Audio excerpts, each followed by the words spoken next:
ప్రభునందు ప్రియ పరిశుద్ధ దేవుని కుమారులారా, దేవుని కుమార్తెలారా, మన ప్రభువును రక్షకుడైన యేసుక్రీస్తు వారి పరిశుద్ధ నామంలో శుభములు వందనాలు చేస్తున్నాను. దేవునికి స్తోత్రములు. ప్రాముఖ్యంగా ఈ రోజున ప్రధానమైనటువంటి అంశం మనం నేర్చుకోవడానికి ప్రయత్నించాం. లేఖన భాగాన్ని ఒకసారి చదువుకుందాం. యోహాను సువార్త 10వ అధ్యాయము 14 నుంచి చదువుకుందాం. యోహాను సువార్త 10వ అధ్యాయము 14వ వచనం నుండి. నేను గొర్రెలకు మంచి కాపరిని, తండ్రి నన్ను ఎలాగున ఎరుగునో, నేను తండ్రిని ఎలాగ ఎరుగుదునో అలాగే నేను నా గొర్రెలను ఎరుగుదును. నా గొర్రెలు నన్ను ఎరుగును, మరియు గొర్రెల కొరకు నా ప్రాణము పెట్టుచున్నాను. ఈ దొడ్డివి కాని వేరే గొర్రెలను నాకు కలవు, వాటిని కూడా నేను తోడుకొని రావలను. అవి నా స్వరము వినును. అప్పుడు మంద ఒక్కటియు గొర్రెల కాపరి ఒక్కడును అవును. నేను దాన్ని మరలా తీసుకున్నట్లు నా ప్రాణము పెట్టుచున్నాను. ఇందువలననే నా తండ్రి నన్ను ప్రేమిస్తున్నాడు. ఎవడును నా ప్రాణమును తీసుకొనడు, నా అంతట నేనే దాన్ని పెట్టుచున్నాను. దాన్ని పెట్టుటకును నాకు అధికారం కలదు, దాన్ని తిరిగి తీసుకొనుటకు నాకు అధికారం కలదు. నా తండ్రి వలన ఈ ఆజ్ఞ పొందితిని అనెను. ప్రభునందు ప్రియ పరిశుద్ధ దేవుని కుమారులారా, ప్రార్థన చేసుకొని వాక్యాన్ని మనము ప్రారంభించుకుందాం. ప్రధానంగా చదవబడిన లేఖన భాగాన్ని మనము పరిశీలన చేసినట్లయితే, ఆత్మలను రక్షించాలంటే ప్రాణము పెట్టాలా? ఇది మన యొక్క ప్రధానమైనటువంటి అంశం. ఈ రోజున ఆత్మలను రక్షించాలంటే ప్రాణం పెట్టాలా? ప్రార్థన చేసుకుందాం. కృప కలిగిన, ప్రేమ కలిగిన ప్రియ పరలోకపు తండ్రి, నీ ఘనమైన, అత్యున్నతమైన, మహోన్నతమైన, అతి శ్రేష్టమైన నామమును బట్టి స్తుతులు స్తోత్రమైన తండ్రి, మరి ఇప్పటి వరకు నీ కాపుదల్లో భద్రపరిచి సజీలుగా ఉంచి నీ సన్నిధిలో మరి కూడి ఉండగా నీ యొక్క అనంతమైనటువంటి జ్ఞానమును మరి వినిచిన ప్రతి ఒక్కరిలో ఇచ్చుకున్నాను. అవును తండ్రి, చెప్పబడుతున్నారు. మీ యొక్క శక్తిని, సహాయాన్ని అందించండి. మీ యొక్క నోటి గోరుగా వాడుకోనండి. ఉన్నతిగా ప్రకటించడానికి మీకు ఆత్మ సహాయాన్ని అందించినారా? మరి రీతిగా జరుగుతున్నటువంటి ఈ కార్యక్రమం అంతట్లో కూడా తండ్రి మీరు మహిమ పొందగలరని మా ప్రభువును రక్షకుడైన యేసుక్రీస్తు వారి అతి పరిశుద్ధ నామములో మిక్కిలి విధంగా ప్రార్థించి పెట్టుకొని మా పరమ తండ్రి, ఆమేన్. ప్రభువునందు ప్రియ పరిశుద్ధ దేవుని కుమారులారా, మరి ప్రధానంగా ఈ రోజున మన ప్రాముఖ్యమైనటువంటి అంశం ఏంటంటే, ఆత్మలను రక్షించాలంటే ప్రాణము పెట్టాలా అనేటువంటి ఈ రోజున మన ప్రధానమైనటువంటి అంశము. మరి ఇది దేని కొరకు యొక్క అంశమును తీసుకురావడం జరిగింది అంటే, మరి చాలా మంది మరి ఏం చేస్తూ ఉన్నారంటే, క్రీస్తు కొరకు మరి ఆయన పడినటువంటి శ్రమలను మేము కూడా పాలుపంపులు పొందుకోవాలి అంటూ శ్రమల దినాలను ఆచరించి, అదే విధముగా యేసుక్రీస్తు వారి యొక్క శిలువ మార్గము, ఆయన ఏ విధంగా శిలువ వేయబడ్డాడు, ఆయన ఏ విధంగా శిలువను మోసుకుంటూ ఉన్నాడో, మరి అదే విధముగా నేటి కాలంలో అనేక మంది దానిని చూపిస్తూ చేస్తూ ఉన్నటువంటి పరిస్థితి ఇప్పటి వరకు మనం చూసి ఉన్నాం. ఉపవాసాలు ఉన్నటువంటి వారు చాలా మంది ఉన్నారు. శరీరాలు నల్లగట్టుకుని ఉపవాసం ఉన్నటువంటి వారు, అదే విధముగా చెప్పులు లేకుండా తిరిగినటువంటి వారు. ఎందుకంటే క్రీస్తు మా కొరకు ప్రాణాన్ని ఇచ్చాడు, మేము ఆ మాత్రము శ్రమను అనుభవించలేమా అంటూ అనేక మందిని నేటి కాలంలో మనము చూసి ఉన్నాం.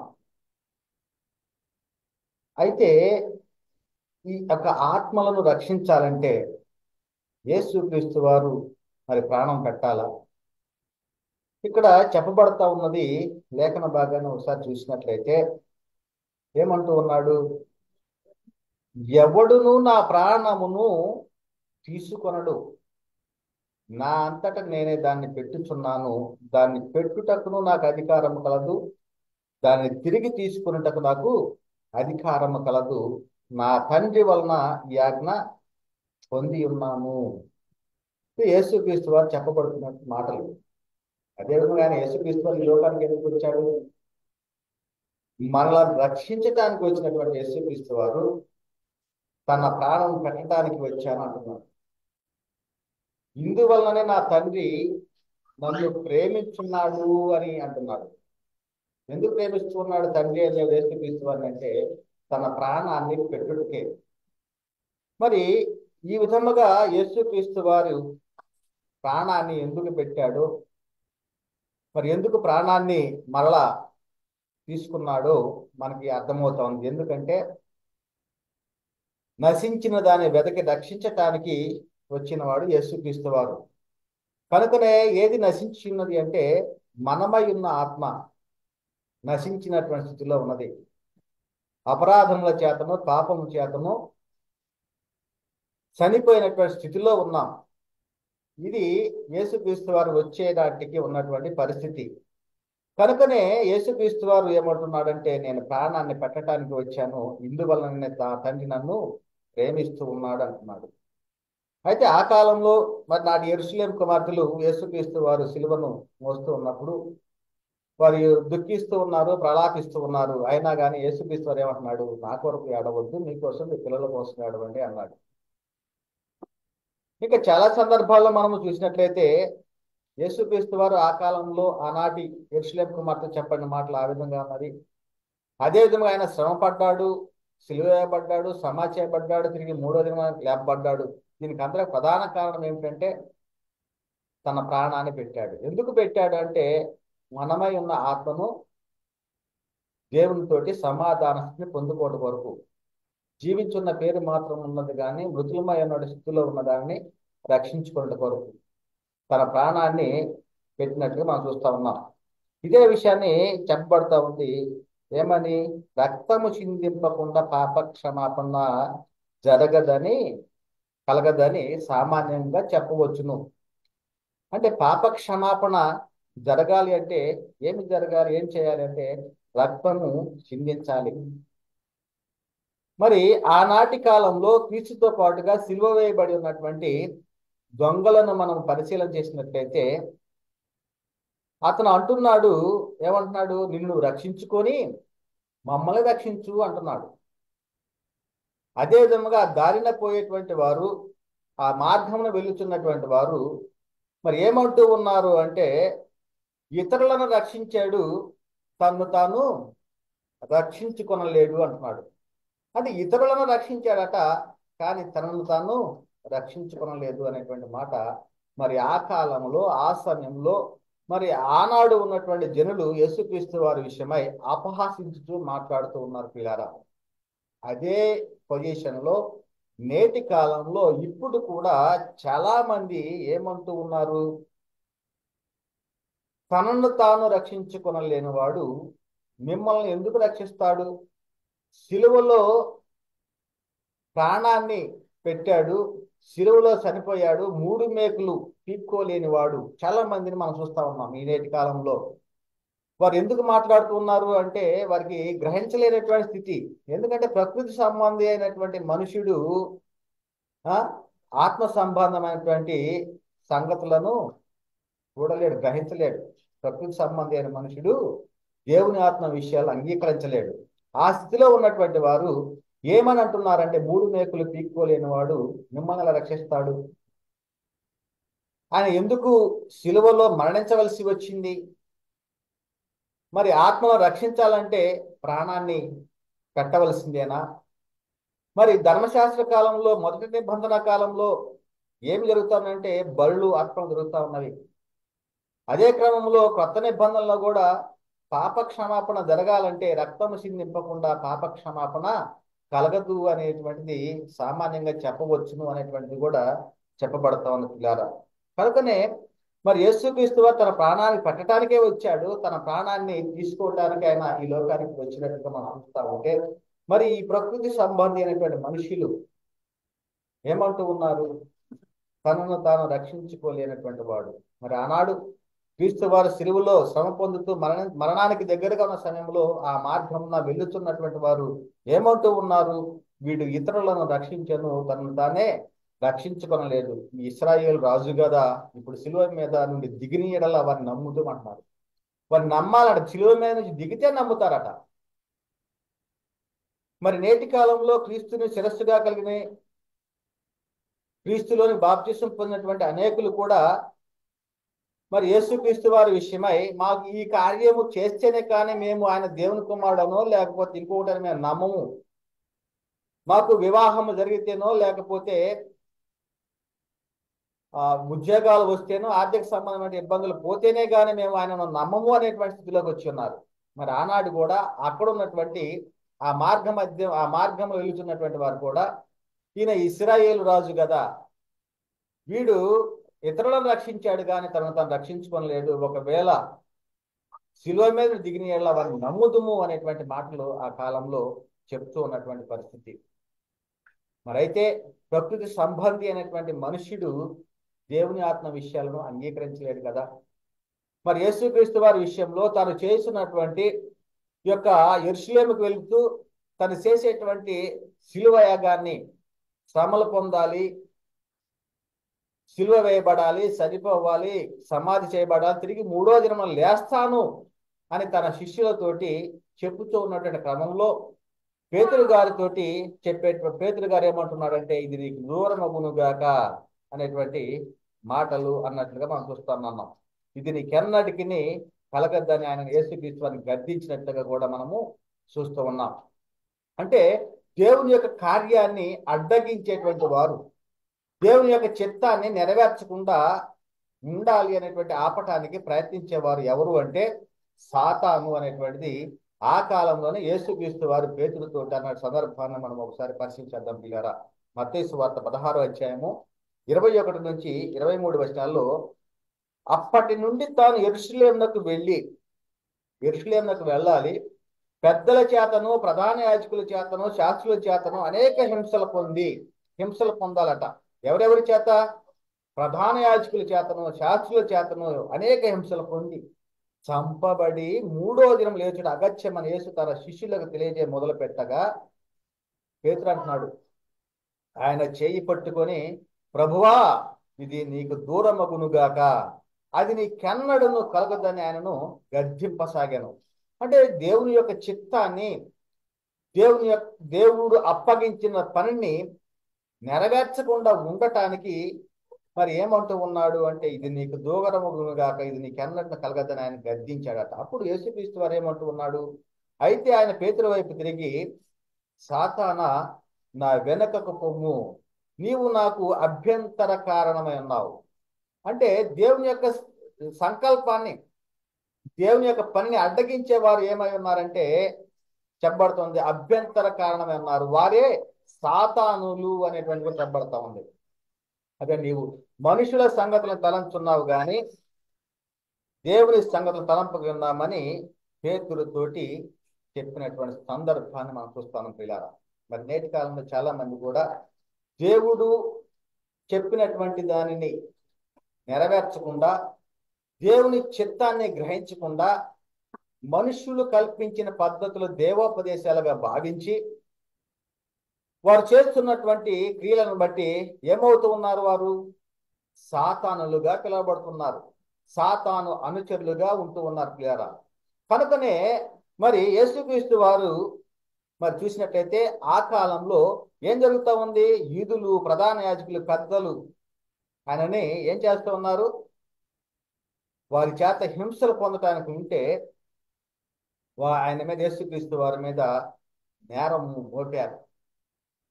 యేసుక్రీస్తు వారిని సిలువకు అప్పగించాలి, ఈయన దేవదోషం చేసి ఉన్నాడు, ఈయన దేవుడిని తన తండ్రి అని చెప్పుకున్నాడు, తనను దేవుడిగా ప్రకటించుకున్నాడు అనేటువంటి అనేకమైనటువంటి నేరాలు మోపి యేసుక్రీస్తు వారిని సిలువకు అప్పగించారు.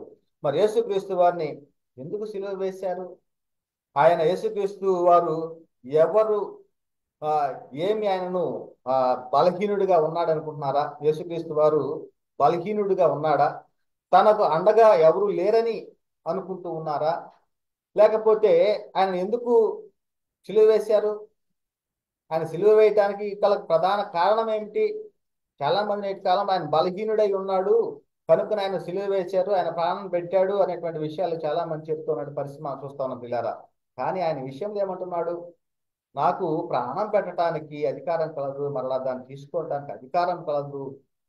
ఈ నా తండ్రి వలన ఈ ఆజ్ఞ నేను పొంది తిని అనేటువంటి మాటలు యేసుక్రీస్తు వారు చెప్తూ ఉంటే చాలా మంది మరి యేసుక్రీస్తు వారి విషయంలో ఆయన ఏదో మరి అనేక మంది కలిసి కూడుకొని ఆయన బలహీనుడిగా చేసి ఆయనకు సిలువేసేసారు అనేటువంటిది చెప్పేటువంటి పరిస్థితి మనం చూస్తున్నాం పిల్లరా.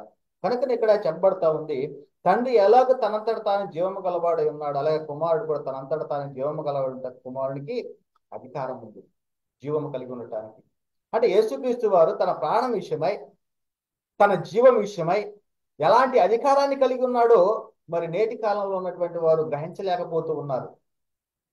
కనుకనే ఆయన బలహీనుడిగా ఉండి మరి శాస్త్రుల చేత, ప్రధాన యాజకుల చేత సిలువ వేయబడ్డాడు అనేటువంటిది చాలా మంది బోధిస్తూ ఉన్నటువంటి పరిస్థితి. కానీ యేసుక్రీస్తు వారు ప్రాణాన్ని పెట్టడానికి వచ్చాడు. ప్రాణాన్ని పెట్టడానికి వచ్చాడు. ఎవరి కోసము? మన కోసమే, పాపులను రక్షించటానికి వచ్చాడు. కనుక ప్రియారా, మరి ఎవడును నా ప్రాణమును తీసుకున్నాడు, నా అంతట నేను దాన్ని పెట్టుచున్నాను అనేటువంటిది చెప్పబడతా ఉంది. ఇంకా పిలాతు తోటి ఒక మాట అంటూ ఉన్నాడు, పైనుండి నీకు ఇవ్వబడితేనే గాని తప్ప నా మీద నీకు ఏ అధికారమును ఉండదు, అందుచేత నన్ను నీకు అప్పగించిన వానికి ఎక్కువ పాపము కలదని అంటున్నాడు. అంటే పిలాతు ఏమంటున్నాడు? నిన్ను విడుదల చేయటానికి అధికారం కలదు, నిన్ను సిలువ వేయటానికి అధికారం కలదు అని నీవు వెరుగువా అని అంటూ అడిగినప్పుడు యేసుక్రీస్తు వారు అంటున్నాడు, పైనుండి నీకు ఇవ్వబడి ఉంటేనే తప్ప నా మీద నీకు ఏ అధికారమును ఉండదు, నా మీద నీకు ఏ అధికారమును ఉండదు అనేటువంటి మాట చెప్తున్నాను. అధికారము మరి ఇవన్నీ కూడా ఎక్కడి నుంచి వచ్చినవి? ఈయనకి యేసుక్రీస్తు వారు సిలువ వేయడానికంటే పైనుండి అధికారం ఇచ్చారు, దేవుడే అధికారం ఇచ్చాడు. కానీ యేసుక్రీస్తు వారు ఏమంటున్నాడంటే, నన్ను పంపిన వాడు నాకు తోడై ఉన్నాడు, ఆయనకి ఇష్టమైన కార్యము నేను ఎల్లప్పుడూ చేయుదును గనక ఆయన నన్ను ఒంటరిగా విడిచిపెట్టలేదు, నన్ను ఒంటరిగా విడిచిపెట్టలేడు అనేటువంటి విషయాన్ని కూడా యేసుక్రీస్తు వారు చెప్తున్నారు. ఒంటరిగా విడిచిపెట్టలేడు అంటున్నాడు. ఎందుకు? దేవుడు ఇచ్చిన పనిని, దేవుని ఇష్టాన్ని నెరవేర్చేవాడుగా ఉంటున్నాడు కనుక. మరి అయితే మరి ఒక సందర్భంలో పేతురు గారు ఆ యొక్క ప్రధాన యాజకులు వచ్చినప్పుడు, ఆయన సిలువకు అప్పగించేటప్పుడు ఒక అతని యొక్క చెవిని ఆ నరికిన సందర్భాన్ని మనం చూస్తా ఉన్నాం. ఆ సందర్భంలో యేసుక్రీస్తు వారు చాలా మరి అద్భుతమైనటువంటి మాటలు చెప్తూ ఉన్నాడు. ఏమంటూ ఉన్నాడు? నేను నా తండ్రిని వేడుకొనవలననియు వేడుకొనని ఎడల ఆయన 12 సేనా వ్యూహముల కంటే ఎక్కువ మంది దూతలను ఇప్పుడే నాకు పంపడం నీవు అనుకుంటున్నావా? నేను వేడుకొని ఎడల ఇలాగ జరగవలనని లేఖనం ఎలాగ నెరవేరును? అంటే ఆయన అప్పగించబడాలి, శ్రమలు పొందాలి, సిలువ వేయబడాలి, మరణించాలి, తిరిగి 3వ దినమున లెగవాలి. ఈ ప్రవక్తలు అనేక మంది ప్రవచించారు, లేఖనాలు ఇవన్నీ కూడా రాయబడి ఉన్నవి. మరి యేసుక్రీస్తు వారి మీద ఉన్నటువంటి ప్రేమతోటి పేతురు గారు ఏం చేసి ఉన్నాడంటే ఆయన చెవిని తెగ నరికినట్లుగా మనం చూస్తా ఉన్నాం. ఆ సందర్భంలో యేసుక్రీస్తు వారు అన్న మాటలు మరి చాలా అద్భుతమైనటువంటి మాట. నేను వేడుకుంటే ఆ సమయంలో నేను నా తండ్రిని వేడుకొనవలననియు వేడుకొనినే ఎడల 12 సేనా వ్యూహముల కంటే ఎక్కువ మంది దూతలను ఇప్పుడే నాకు పంపడం నీవు అనుకుంటున్నావా? నేను వేడుకొని ఎడల, ఒకవేళ నేను వేడుకుంటే ఇలాగ జరగవలన లేఖనం ఎలాగ నెరవేరును? నేను అప్పగించాలి, శ్రమపడాలి, సిలువ వేయబడాలి, 3 దినం లేపబడాలి. మరి నేను వేడుకుంటే ఇవన్నీ కూడా ఎలా జరుగుతాయి లేఖనాలు అనేటువంటి విషయాన్ని ఇక్కడ చెప్పబడతాను పిల్లరా. అందుకనే ఇంతటి అధికారం కలిగినటువంటి యేసుక్రీస్తు వారు యూదులు, ప్రధాన యాజకులు, పెద్దలు అందరూ కలిసి సిలువ వేయమని కేకలు వేసిన, సిలువకు అప్పగించిన, ఎందుకు సహించాడు? ఎందుకు తిరుగుబాటు చేయలేదు? ఎందుకు మౌనంగా ఉన్నాడు? ఉమ్మి వేసినా, పిడిగుద్దులు గుద్దినా, ముళ్ళ కిరీటం పెట్టినా, కొరడాలతో కొట్టినా ఎవరి కోసం సహించాడు? ఎవరి కోసం మౌనంగా ఉన్నాడు అంటే అందరి కొరకు, మన అందరి కొరకు. చూద్దాం ఒకసారి లేఖనాన్ని. కొరింథీయులు రాసిన 2వ పత్రిక 5వ అధ్యాయము 14 నుంచి 15 వచనాల్లో, క్రీస్తు ప్రేమ మమ్మను బలవంతము చేయుచున్నది, ఏలయనగా అందరి కొరకు ఒకడు మృతి పొందిన గనుక అందరూ మృతి పొందిరనియు, జీవించు వారికి మీద తమ కొరకు కాక తమ నిమిత్తం మృతి పొంది తిరిగి లేచిన వారి కొరకై జీవించుటకు ఆయన అందరి కొరకు మృతి పొందిననియు నిశ్చయించుకుంటున్నాము. ఎవరి కొరకు చనిపోయాడు యేసుక్రీస్తు? ఎవరి కొరకు మృతి పొంది ఉన్నాడంటే అందరి కొరకు మృతి పొంది ఉన్నాడు. అందుకనే మనం లేఖన భాగాల్లో మూలవాక్యం మనం చదువుకున్నాం. ఏమని? ఈ దొడ్డివి కానీ వేరే గొర్రెలు నాకు కలవు అంటున్నాడు. వాటిని కూడా నేను తోడుకొని రావలెను, అవి నా స్వరము వినును, అప్పుడు మంద ఒక్కటియు కాపరి ఒక్కడును అగును, నేను దాన్ని మరలా తీసుకున్నట్లు నా ప్రాణము పెట్టుచున్నాను. ఈ దొడ్డివి కానీ వేరే గొర్రెలు ఏమిటి? ఈ దొడ్డివి అనగా దేవుని జనాంగంగా పిలువబడుతున్నటువంటి ఇశ్రాయేలీలు. ఈ దొడ్డివి కానివారు అనగా దేవుని జనాంగము కానటువంటి అన్యజనులు. ఈ ఇద్దరు కూడా ఒక్కటవ్వాలి. ఆ ఇద్దరికి మధ్య ఉన్నటువంటి ద్వేషము కూడా తొలగిపోవాలి. ఇవన్నీ కూడా మరి చాలా ప్రధానమైనటువంటి విషయాలు ప్రియులారా. మరి ఆత్మలను రక్షించాలంటే ప్రాణము పెట్టాలా? మరి పెట్టాలి. ప్రాణము పెడితేనే దేవుని యొక్క సంకల్పం నెరవేర్చిన వాడు అవుతాడు యేసుక్రీస్తు వారు. తన ప్రాణాన్ని కట్టుట ద్వారాగానే అందరి కొరకు ఆయన మృతి పొందాడు అనేటువంటి విషయము మరి చెప్పబడతా ఉంది పిల్లరా. మరి యేసుక్రీస్తు వారు ఈ లోకానికి రావటానికి ప్రధాన కారణము ఏమిటి అని మనం పరిశీలన చేసినట్లయితే, తండ్రి అయిన దేవుని అభిష్టం నెరవేర్చడానికి వచ్చిన వాడు యేసుక్రీస్తు వారు. మొదటి పాయింట్. రెండవదిగా, దేవుడు తన ప్రవక్తల ద్వారా ప్రవచించిన లేఖనాలను నెరవేర్చడానికి వచ్చిన వాడు ప్రభు అయిన యేసుక్రీస్తు వారు. మూడవదిగా, దేవుని భవిష్యత్ జ్ఞానము నెరవేర్చడానికి వచ్చిన వాడు ప్రభు అయిన యేసుక్రీస్తు వారు. నాలుగవదిగా, దేవుని అనాది సంకల్పాన్ని నెరవేర్చడానికి వచ్చిన వాడు ప్రభు అయిన యేసుక్రీస్తు వారు. ఐదవదిగా, దేవుడు జగత్తు పునాది వేయబడక ముందు సంకల్పించిన సంకల్పాన్ని నెరవేర్చడానికి వచ్చిన వాడు ప్రభు అయిన యేసుక్రీస్తు. ఆరవదిగా, తండ్రి అయిన దేవుడు పితరులకు చేసిన వాగ్దానాలు నెరవేర్చడానికి వచ్చిన వాడు ప్రభు అయిన యేసుక్రీస్తు. ఏడవదిగా, దేవుడు అప్పగించిన పనిని నెరవేర్చడానికి, సంపూర్ణముగా నెరవేర్చడానికి వచ్చిన వాడు ప్రభు అయిన యేసుక్రీస్తు. మరి ఈ విధంగా యేసుక్రీస్తు వారు ఈ లోకానికి రావటానికి, ఆత్మను రక్షించటానికి ప్రధానమైనటువంటి కారణము ఇవి ప్రియులారా. కనుకనే మరి సిలువలో మరి ఉన్నటువంటి పరమార్థం ఏమిటి? ఈ లోకంలో క్రీస్తు బలియాగము కావలసినటువంటి అవసరం ఏముంది? మరి ఈ విషయాలు మనము ప్రాముఖ్యంగా చెప్పబడినటువంటి ఈ యొక్క ఒక్కొక్క పాయింట్ని ఒక్కొక్క రెఫరెన్స్ ద్వారా మనం నేర్చుకుందాం పిల్లారా. మరి తండ్రి యొక్క అభిష్టాన్ని నెరవేర్చడానికి వచ్చిన వాడు యేసుక్రీస్తు వారు తన ప్రాణాన్ని పెట్టడానికి.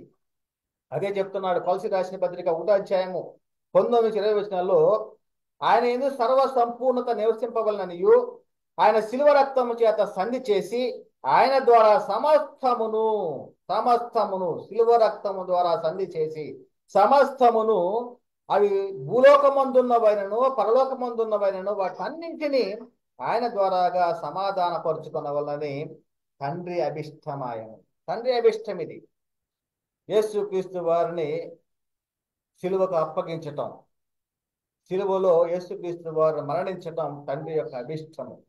దాని వలన ఏం జరుగుతుందంటే శిలువ రక్తం చేత సంధి జరుగుతూ ఉంది. ఆయన ద్వారా సమస్తం అంటున్నాడు. అవి భూలోకంలో ఉన్నవైనను, అంటే భూలోకంలో ఉన్నవి అనేను అంటే పదార్థంలా కాదు, మనమే భూలోకమందున్నవైనను పరలోకమందున్నవైనను వాటినన్నిటిని ఆయన ద్వారాగా తనతో సమాధానపరచుకున్నాలని తండ్రి అభిష్టమాయం అంటున్నాడు. అదే విధముగా మరి రెండవది ఏమంటే, దేవుడు తన ప్రవక్తల ద్వారా ప్రవచించిన లేఖనాలు నెరవేర్చడానికి వచ్చిన వాడు ప్రభు అయిన యేసుక్రీస్తు వారు. ఇదే లూకాసు వార్త 18వ అధ్యాయము 31 నుంచి 33 వచనాల్లో, ఆయన తన 12 మంది శిష్యులను పిలిచి, ఇదిగో యెరూషలేము వెళుతున్నాను, మనుష్య కుమారుని గూర్చి ప్రవక్తల చేత వ్రాయబడిన మాటలన్నీ నెరవేర్చబడును.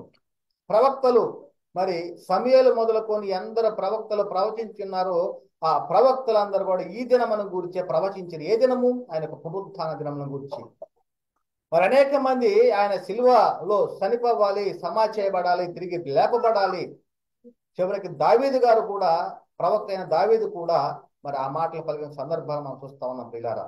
అదే చెప్తున్నాడు, ఆ ప్రవక్తల చేత రాయబడిన మాటలను నెరవేర్చబడును, ఆయన అన్యజనులకు అప్పగింపబడును, వారు ఆయనను అపహసించి అవమానపరిచి ఆయన మీద ఉమ్మి వేసి ఆయనను కొరడాలతో కొట్టి చంపుదురు, 3వ దినమున ఆయన మరలా లేచునని చెప్పాను. మరి ఈ విధముగా రెండవది ఏమిటి అంటే, దేవుడు ప్రవక్తల ద్వారా ప్రవచించిన లేఖనాలు నెరవేర్చడానికి వచ్చిన వాడు ప్రభు అయిన యేసుక్రీస్తు వారు. మూడవదిగా దేవుని భవిష్యత్ జ్ఞానం నెరవేర్చడానికి వచ్చిన వాడు ప్రభు అయిన యేసుక్రీస్తు వారు. భవిష్యత్ జ్ఞానము అంటే యేసుక్రీస్తు వారిని ఎప్పుడు నియమించాడు? జగత్తు పునాది వేయబడక మునిపే నియమించాడు. ఎందుకోసం నియమించాడు? యేసుక్రీస్తు ద్వారాగా తనకు అనేక మంది కుమారులు కావాలని కోరుకున్నాడు. కనుక ఆ సంకల్పాన్ని బట్టి ఆయన జగత్తు పునాది వేయబడక మునిపే నియమించి ఉన్నాడు. కనుకనే ఇక్కడ చెప్పబడతా ఉంది అపోస్తుల కార్యం 2వ అధ్యాయం 23-24 వచనాల్లో, దేవుడు నిశ్చయించిన సంకల్పమును, దేవుడు ఏదైతే నిశ్చయించినాడో ఆ సంకల్పమును ఆయన భవిష్యత్ జ్ఞానమును అనుసరించి, భవిష్యత్ జ్ఞానము అనగా యేసు క్రీస్తు ద్వారాగా తనకు అనేక మంది కుమారులు కావాలని ఆయనకు సంకల్పము.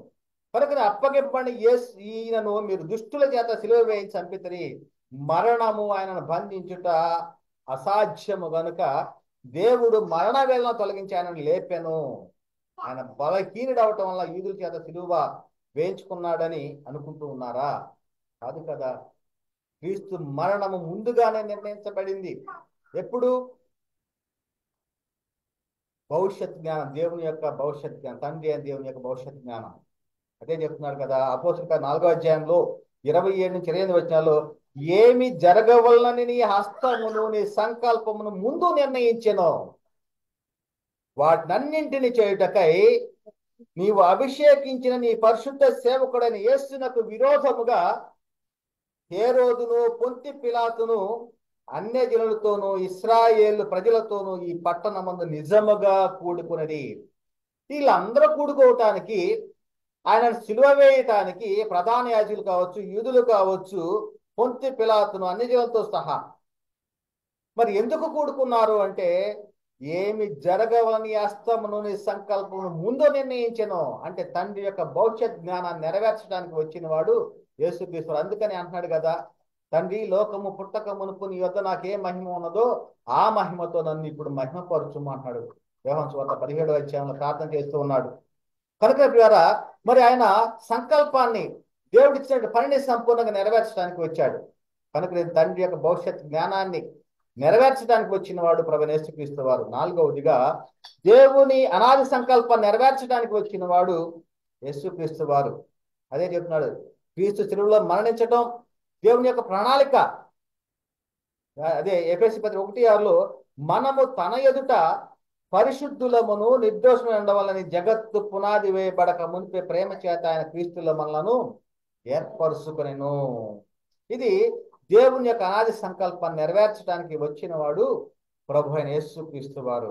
5వదిగా జగత్తు పునాది వేయబడక మునిపే తండ్రి అయిన దేవుడు సంకల్పించిన సంకల్పాన్ని నెరవేర్చడానికి వచ్చిన వాడు ప్రభు అయిన యేసుక్రీస్తు.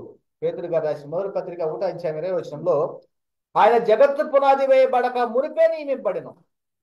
చూడండి, తండ్రి యొక్క మరి నిర్ణయం, తండ్రి యొక్క సంకల్పము అది ఏమిటంటే, జగత్తు పునాది వేయబడక మునిపే నియమింపబడిన గాని తన్ను మృతుల్లో నుండి లేపి తనకు మహిమనిచ్చిన దేవుని యెడల తన ద్వారా విశ్వాసులైన మీ నిమిత్తము కడవరి కాలముల యందు ఆయన ప్రత్యక్షపరచబడెను.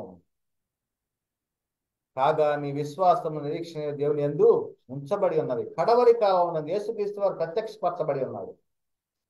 మరి ఎందుకు అంటే, దేవుడు జగత్తు పునాది వేయబడక మునిపే ఒక సంకల్పాన్ని కలిగి ఉన్నాడు. ఆ సంకల్పాన్ని మరి నెరవేర్చడానికి వచ్చిన వాడు ప్రభువైన యేసుక్రీస్తు వారు.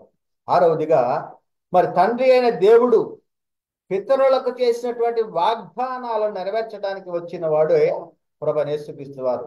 ప్రాముఖ్యంగా యేసుక్రీస్తు వారి గురించి మరి అంతకు ముందు అంటే క్రీస్తు వరకు కూడా ఉన్నటువంటి వారందరూ కూడా ఎవరి కొరకు ఎదురు చూస్తున్నారంటే క్రీస్తు వారి కొరకే. యేసుక్రీస్తు వారి కొరకు వారు నిరీక్షణ కలిగి ఉన్నారు. అందుకనే ప్రవక్తలందరూ కూడా యేసుక్రీస్తు వారి గురించి వాగ్దానాలు ప్రవక్తల ద్వారా దేవుడు వాగ్దానం చేశాడు. ఆయన యొక్క రాజ్యము గురించి, మరి తన యొక్క ఆ ఆత్మ గురించి వాగ్దానము, నిత్య జీవం గురించి, ఇవన్నీ కూడా మరి ప్రవక్తలకు మరి వాగ్దానాలు చేసినట్టు మనం చూస్తా ఉన్నాం.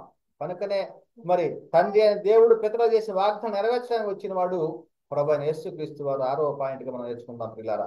అది అపోస్తుల కార్యములు 3వ అధ్యాయము 24 నుంచి 25 వచనాల్లో, మరియు సమూయేలు మొదలుకొని అందరు ప్రవక్తలు ప్రవచించిరో వారందరూ ఈ దినమును గూర్చి ప్రకటించిరి. ఆ ప్రవక్తలకును దేవుడు అబ్రహాముతోని సంతానమందు భూలోక వంశములన్నీ ఆశీర్వదింపబడునని చెప్పి మీ పితరులతో చేసిన నిబంధనకు మీరు వారసులై ఉన్నారు. ఇది పితరులకు చేసేటువంటి నిబంధన, పితరులకు చేసేటువంటి వాగ్దానాలు. అదే అంటున్నాడు. ఏమిటి ఆ వాగ్దానం అంటే? పరిశుద్ధ ఆత్మను పొందుకోవటం, ఆత్మను గురించి వాగ్దానము, నిత్య జీవము, ఇవన్నీ కూడా పితరులకు చేసినటువంటి వాగ్దానాలు. నేను చెప్తున్నాడు అపోస్తలుల కార్యములు 2వ అధ్యాయం 38-39 వచనాల్లో పేతురు చెప్తున్నాడు, మీరు మారు మనసు పొంది పాప క్షమాపణ నిమిత్తము ప్రతి వాడు యేసుక్రీస్తు నామమున బాప్తిస్మం పొందుడి, అప్పుడు మీరు పరిశుద్ధాత్మ వరమును పొందుదురు. ఈ వాగ్దానము, ఏ వాగ్దానము? ఆత్మను గురించి వాగ్దానం. అదే పరిశుద్ధ ఆత్మను పొందుకుంటారనేటువంటిది. ఈ వాగ్దానము మీకును మీ పిల్లలకును దూరస్తులందరికీ అనగా ప్రభువైన మన దేవుడు తన యొద్దకు పిలిచిన వారందరికీ చెందునని వారితో చెప్పాను. అదే వాగ్దానం. ఏ వాగ్దానం అది అంటే? ఆత్మను గురించిన వాగ్దానము, దేవునితోటి సమాధానం పొందేటువంటి వాగ్దానము, ప్రపంచ పునఃస్థితి స్థాపనలో పాలిభాగస్వమైనటువంటి వాగ్దానం అది పిల్లారా. అదే అంటున్నాడు గలతీ పత్రిక 3:13లో, ఆత్మను గురించి వాగ్దానము విశ్వాసం వలన మనకు లభించినట్లు అబ్రహాము పొందిన ఆశీర్వచనము క్రీస్తు యేసు ద్వారా అన్యజనుల్లో కలుగొట్టకై క్రీస్తు మన కోసము శాపమై మనలను ధర్మశాస్త్రం యొక్క శాపం నుండి విమోచించను. ధర్మశాస్త్రం యొక్క శాపం నుండి విమోచించబడ్డాం అనేటువంటి చెప్పబడుతున్న పిల్లలు. కనుకనే దేవుడు యేసును లేపి పితరులకు చేసిన వాగ్దానమును మన పిల్లలకు నెరవేర్చి ఉన్నాడు. పితరులకు చేసిన వాగ్దానము అదే ఆత్మను గురించి వాగ్దానము, నిత్య జీవమును పొందుకుంటామని, ఇవన్నీ కూడాను పితరులకు వాగ్దానాలు చేసి ఉన్నాడు పిల్లారా. కనుకనే మరి దేవుడు అప్పగించిన పనిని సంపూర్ణము నెరవేర్చడానికి వచ్చిన వాడు ప్రభు అయినటువంటి యేసుక్రీస్తు వారు. 7వ పాయింట్గా, యేసుక్రీస్తు వారి లోకానికి ఎందుకు వచ్చాడు అంటే, తండ్రి అయినటువంటి దేవుడు అప్పగించినటువంటి పనిని సంపూర్ణంగా నెరవేర్చడానికి వచ్చిన వాడే ప్రభు అయిన యేసుక్రీస్తు వారు. అదే యోహాను సువార్త 17వ అధ్యాయం 4-5 వచనాల్లో, చేయుటకు నీవు నాకు ఇచ్చిన పని నేను సంపూర్ణంగా నెరవేర్చి భూమి మీద నేను మహిమపరిచితిని. ఏదైతే యేసుక్రీస్తు వారికి తండ్రి అయిన దేవుడు పనిని అప్పగించాడో ఆ పనిని సంపూర్ణంగా నెరవేర్చి మహిమపరిచాడు. తండ్రి, లోకము పుట్టక మునుపు నీ యొద్ద నాకు ఏ మహిమ ఉండేనో ఆ మహిమతో నన్ను ఇప్పుడు నీ యొద్ద మహిమపరచుము అంటున్నాడు. ఇంకా ఈ లోకానికి రావటానికి ప్రధాన కారణం ఏమిటంటే, నేను ఇతర పట్టణములలో దేవుని రాజ్య సువార్తను ప్రకటింపవలనని ఇందు నిమిత్తమే కదా నేను పంపబడితిని అంటున్నాడు. ఇంకేమంటున్నాడంటే, నన్ను పంపిన వాని చిత్తం నెరవేర్చుటి, ఆయన పని తుదముట్టించుటి నాకు ఆహారమై ఉన్నది అంటున్నాడు కదా. కనుకనే మరి ఈ విధంగా యేసుక్రీస్తు వారు ఈ లోకానికి రావటానికి ప్రధానమైనటువంటి విషయాలు తండ్రి అయినటువంటి దేవుని యొక్క చిత్తము, భవిష్యత్ జ్ఞానము అన్నీ కూడా మరి చెప్పబడతా ఉన్నారు పిల్లారా. మరి అయితే యేసుక్రీస్తు వారు మరి సిలువలో ఏమి ప్రత్యక్షపరచబడుతుంది? క్రీస్తు సిలువలో ఏమి ప్రత్యక్షపరచబడతా ఉంది? క్రీస్తు సిలువలో ఉన్నటువంటి పరమార్థం ఏమిటి? ఈ లోకంలో క్రీస్తు బలియాగం కావలసినటువంటి అవసరం ఏముంది? అందుకని మనము ఏం చెప్తున్నాం? ఆత్మలను రక్షించాలంటే ప్రాణము పెట్టాలా? అవును, ఆత్మను రక్షించాలంటే ప్రాణము పెట్టాలి. అదే దేవుని యొక్క ప్రేమ మరి సిలువలో ఏమి ప్రత్యక్షపరచబడుతూ ఉందంటే, దేవుని ప్రేమ ప్రత్యక్షపరచబడతా ఉంది మొదటిగా. రెండవదిగా క్రీస్తు త్యాగము ప్రత్యక్షపరచబడతా ఉంది. మూడవదిగా క్రీస్తు సిలువలో మనకు ఆశీర్వాదాలు కనబడతా ఉన్నాయి. ఇవి క్రీస్తు సిలువలో మనకి ఏమి ప్రత్యక్షపరచబడుతున్నాయో మనకు స్పష్టంగా అర్థమవుతున్న పిల్లల. ఏమిటి? దేవుని ప్రేమ, రెండు క్రీస్తు త్యాగము, మూడు సిలువలో మనకు కలిగేటువంటి ఆశీర్వాదాలు. అదే విషయం చెప్తున్నాడు. ఏమిటంటే ఒకటి సిలువలో ఏమి ప్రత్యక్షపరచబడిందంటే మొదటిగా ద్వేషము కొట్టివేయబడింది. ద్వేషము ఏమిటి? ఆ ద్వేషము అంటే యూదులకు అన్యజనులకు ఉన్నటువంటి ద్వేషము. రెండవ ద్వేషం ఏమిటంటే ప్రజల పాపము చేయటం వలన దేవునికి లోకములో ప్రజలకు మధ్య ఉన్న ద్వేషము. ఈ రెండు ద్వేషాలు ఏమైనవి? సిలువలో కొట్టివేయబడ్డాయి.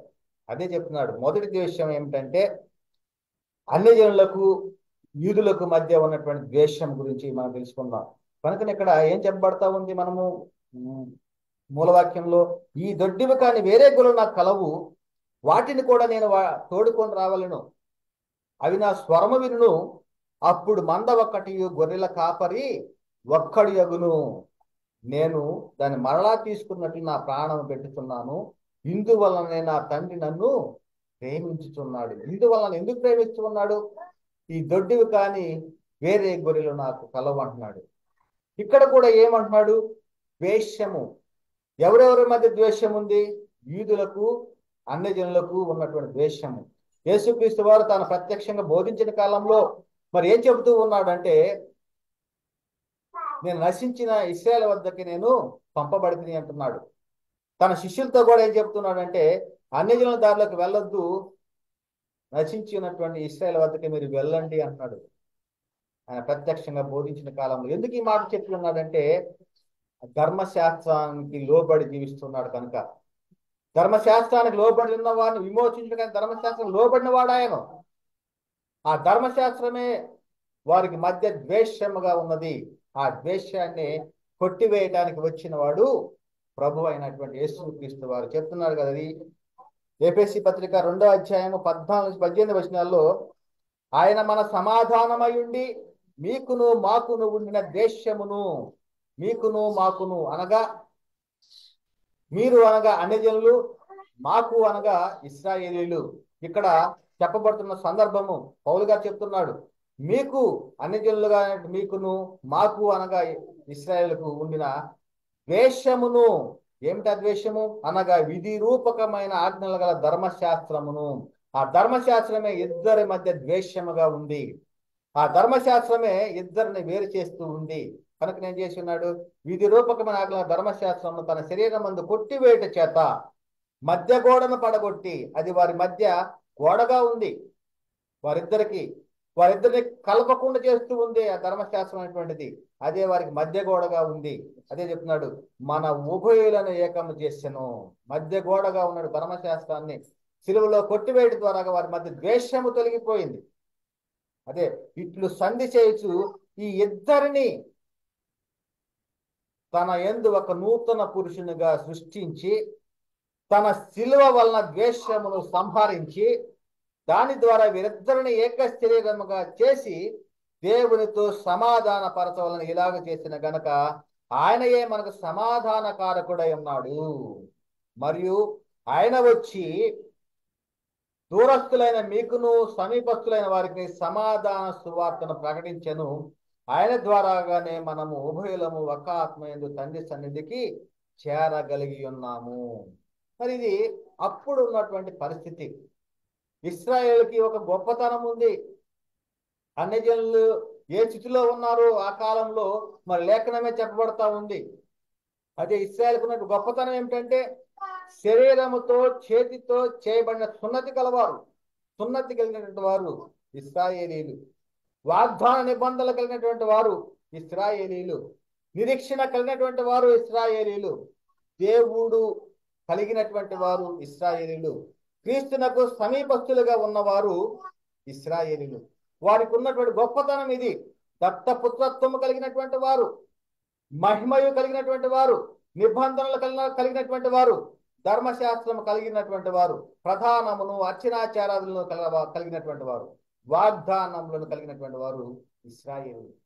వారికి ఉన్నటువంటి గొప్పతనం అది. మరి అన్యజనుల యొక్క స్థితి ఏమిటి అని మనం చూసినట్లయితే వారికి సున్నతి లేదు. ఇశ్రాయేలుతో సహపౌరులు కానటువంటి వారు.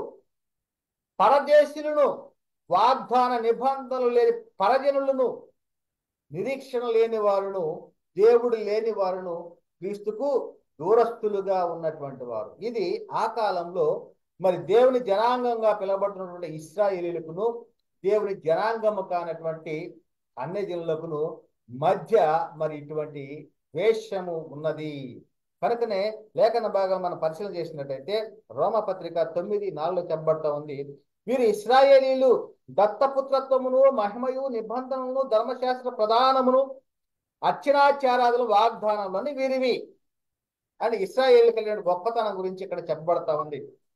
మరి అయితే ఇక్కడ చూసినట్టయితే ఎఫెసీ పత్రిక 2:11-14 వచనాల్లో, కాబట్టి మునుపు శరీర విషయంలో అన్యజనులై ఉండి శరీరమందు చేతితో చేయబడిన సున్నతి గలవారు అనబడిన వారి చేత సున్నతి లేని వారు అనబడినటువంటి మీరు ఆ కాలమందు ఇశ్రాయేలు సహపౌరులు కాక, అంటే అన్యజనుల గురించి, వాగ్దాన నిబంధనలు లేని పరజనులను, నిరీక్షణ లేని వారును, లోకమందు దేవుడు లేని వారినై ఉండి క్రీస్తుకు దూరస్తులైన మీరు జ్ఞాపకం చేసుకుని.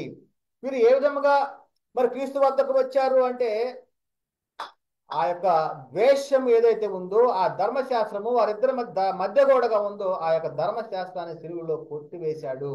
ఆ కొట్టివేట ద్వారాగా ఆ ఉభయులు, దేవుని జనాంగంగా పిలవబడిన ఇశ్రాయేలీయులు మరియు అదే విధంగా దేవుని జనాంగంగా కానటువంటి అన్యజనులు కూడా ఏకమైనట్లుగా చూస్తాం. వారిద్దరి మధ్య సంధి కుదిరింది.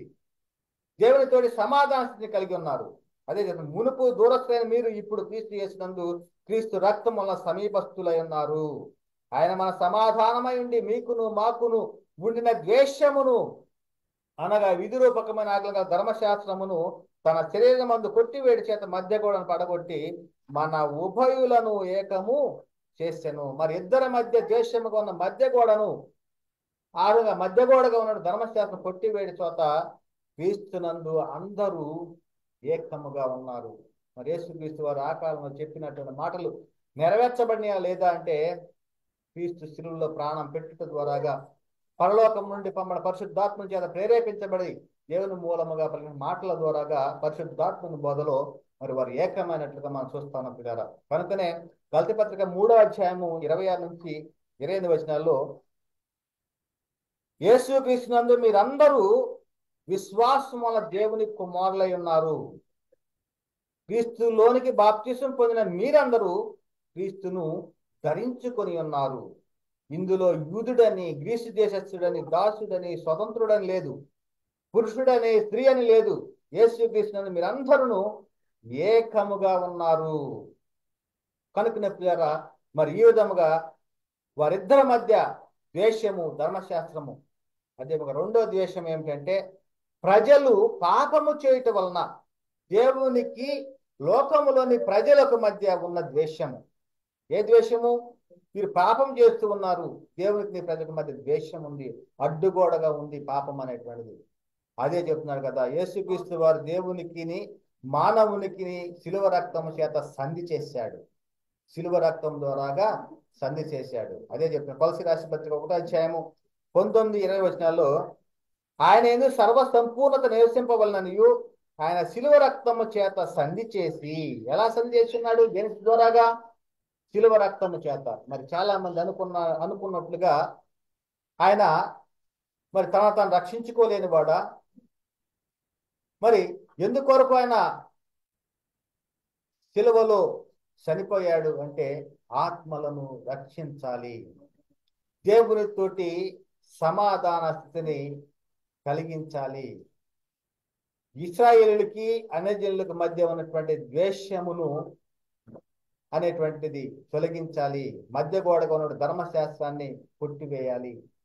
ఇది దేవుని యొక్క అనాది సంకల్పం. కనుకనే ఏం చేస్తున్నాడు? ఆయన శిలువ రక్తం చేత సంధి చేసి ఆయన ద్వారా సమస్తమునవి భూలోకమందున్నవైనను పరలోకమందున్నవైనను వాటిని అన్నింటినీ ఆయన ద్వారాగా తనతో సమాధాన పరచుకున్న వాళ్ళని తండ్రి అభిష్టాన్ని నెరవేర్చాడు. ప్రభువైన యేసుక్రీస్తు వారు శిలువలో మరణించి చేయబడి మృతులలో నుండి తిరిగి లేచుట ద్వారాగా.